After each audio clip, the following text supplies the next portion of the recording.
সাভারের চামড়া শিল্পনগরী থেকে আমাদের সাথে যুক্ত রয়েছেন সহকর্মী নাজমুল হুদা। সেখানকার পরিস্থিতি জেনে নেব তার মাধ্যমে।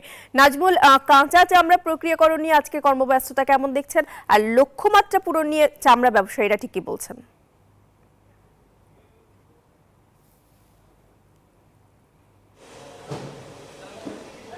প্রিয়ঙ্কা, আপনাকে ধন্যবাদ। এই মুহূর্তে রয়েছি সাভারের চামড়া শিল্প ট্যানারিতে এবং এখন কিন্তু যে পুরোপুরি যে শ্রমিকরা কিন্তু কর্মব্যস্ততায় ব্যস্ত। এখন যদি আপনাদেরকে একটু দেখাই যে চামড়া যেহেতু ঈদের পর থেকে যে চামড়া সংগ্রহ করেছে সেই চামড়াগুলো কিন্তু এখন কিন্তু সেই ঈদের চামড়া যে কাঁচা চামড়া, সেই কাঁচা চামড়ায় লবণ প্রক্রিয়াকরণ করা হয়েছে। এখন সেই চামড়াই কিন্তু এখন তারা কাজ শুরু করেছে এবং এই চামড়া কিন্তু যে কারখানায় যে বুলুয়া, সেই বুলুয়া করবে এবং যে কার্যক্রম, যে আনুষ্ঠানিক যে কার্যক্রম, চামড়ার যে প্রক্রিয়া পুরোদমে এখন কিন্তু তারা কাজ করছে। এবং এই চামড়া শিল্প ট্যানারির অ্যাসোসিয়েশনের সাধারণ সম্পাদক সাখাওয়াত হোসেনের সাথে একটু কথা বলতে চাই যে এই মুহূর্তে আপনাদের প্রস্তুতি কি এবং কি কি কাজ বাকি রয়েছে এবং এখন কি পুরো ট্যানারি কি সব চালু কিনা?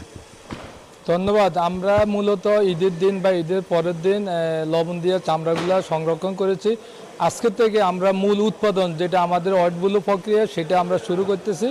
আমরা আশা করি এটা আমাদের আগামী 2 মাস কন্টিনিউ, 2 মাস থেকে 3 মাস কন্টিনিউ চলবে।